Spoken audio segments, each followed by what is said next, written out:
L'Amazonie est un écosystème qui est indispensable à la régulation du climat mondial. Donc la protection de l'Amazonie n'intéresse pas que le gouvernement brésilien, mais intéresse la planète entière.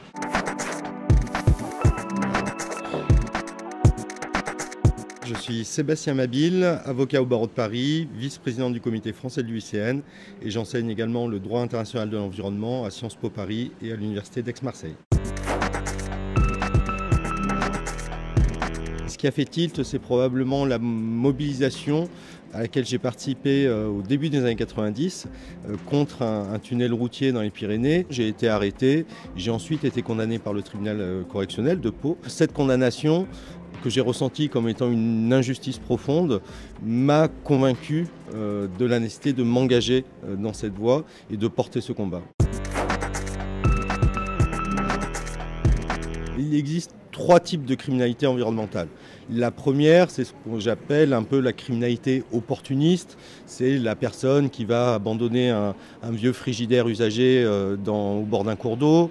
C'est le chasseur qui va tirer une espèce protégée alors qu'il sait très bien qu'il n'a pas le droit de le faire. Et celle-ci est plus une criminalité individuelle. Ensuite, il y a une criminalité plus organisée, plus systémique, commises par des entreprises et qui là s'inscrivent dans une logique d'optimisation économique où on va violer les prescriptions environnementales pour générer du profit ou pour moins dépenser. Et enfin, il existe un 3e volet de criminalité, c'est ce qu'on appelle la criminalité organisée internationale avec des trafics d'espèces protégées. Selon Interpol, les atteintes à l'environnement représentent 38% du financement des groupes armés et terroristes. C'est par exemple les mafias en Italie qui s'investissent dans le trafic de déchets, parfois de déchets dangereux. C'est Daesh qui exploitait du pétrole en Syrie pour financer ses activités terroristes. C'est Boko Haram qui peut en Afrique aussi trafiquer des défenses d'éléphants pour pouvoir financer et en tout cas acheter des armes. C'est le rapport finalement qu'on peut avoir avec tout ce qui nous entoure, avec la biodiversité, avec les paysages. C'est à la fois un droit qui relève du droit public, c'est-à-dire de la compétence des juridictions administratives, puisque c'est beaucoup des décisions qui émanent d'autorités publiques qui protègent l'environnement, mais aussi un droit de nature privée et de nature pénale, notamment lorsqu'il y a des infractions aux règles de protection de l'environnement. Et c'est également un droit international, puisque l'essentiel de nos normes découle de conventions internationales, de débats internationaux, et également un grand volet de droit européen, puisque l'Union européenne est compétente en matière d'environnement, et l'essentiel des politiques environnementales sont définies au sein de l'Union européenne sous forme de règlements ou de directives. L'idée de conférer une personnalité juridique à la nature est quelque chose qui aujourd'hui est porté à travers le monde de manière à ce que tout projet d'aménagement puisse être contesté par l'écosystème lui-même.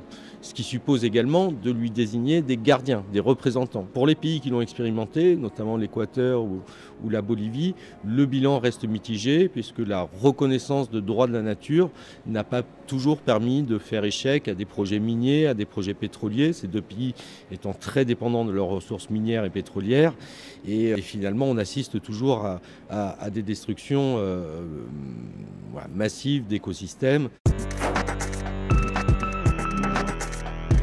Une proposition de définition juridique a été proposée par un panel de juristes internationaux au mois de juin dernier, qui détermine le fait que c'est commis soit en temps de paix ou en temps de guerre, en connaissance de cause, une dégradation substantielle, grave et durable des écosystèmes ou d'éléments de la biosphère. Aujourd'hui, vous avez une cour pénale internationale qui existe, qui est installée à La Haye, qui est définie, dont ses missions sont définies par un accord international qui s'appelle le Statut de Rome et qui liste les crimes qui sont de la compétence de la Cour pénale internationale, que sont les crimes contre l'humanité, le crime de génocide, etc.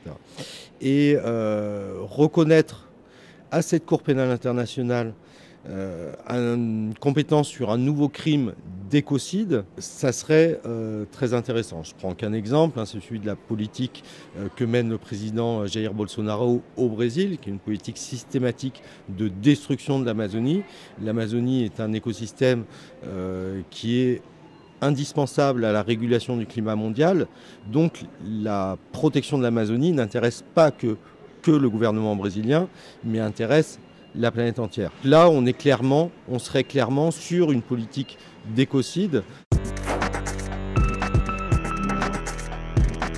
Le Parlement français a adopté en mars 2017 une loi sur le devoir de vigilance qui oblige les très grandes entreprises de plus de 5000 salariés à publier un plan de vigilance. On est allé regarder le plan de vigilance de Total et Total n'évoquait même pas le climat comme un risque qui découle de ces activités, alors que Total, c'est 1% des émissions mondiales de gaz à effet de serre. Son empreinte carbone est supérieure à celle de la France. Nous avons porté cette affaire devant la justice en expliquant d'une part que les activités de Total contribuent fortement à la réalisation de risques extrêmement graves, à l'environnement, aux droits humains, à la santé et à la sécurité des personnes. Et nous demandons au tribunal d'enjoindre Total de prendre des actions pour réduire ces émissions dans une trajectoire qui serait compatible avec l'objectif de limiter le réchauffement à 1,5 degré qui est fixé par l'accord de Paris. Casino, c'est un autre exemple de la responsabilité des entreprises et de la façon dont on peut porter ces contentieux en France. On travaille sur ce cas pour des ONG françaises, américaines, avec Mighty Earth. Et ces travaux ont permis, à partir de l'eau de viande de bœuf qui était achetée dans les supermarchés du groupe Casino en Colombie et au Brésil, de remonter vers des abattoirs et ensuite vers des fermes qui les fournissaient, qui elles-mêmes mettaient le feu à l'Amazonie pour étendre leur pâturage.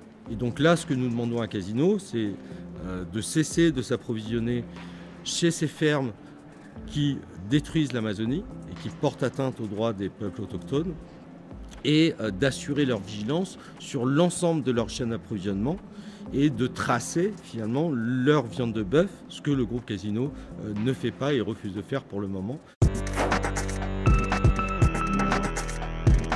Ce qui me révolte le plus, c'est l'injustice. L'injustice que les plus puissants peuvent porter aux plus faibles. Quand on parle d'injustice et quand on parle de plus faibles, finalement, la nature et finalement les animaux, les écosystèmes sont ceux qui sont dépourvus de voix pour agir et qui ont besoin d'avoir des défenseurs qui vont porter leur cause contre, encore une fois, les plus puissants que sont souvent les entreprises et malheureusement les plus grosses entreprises.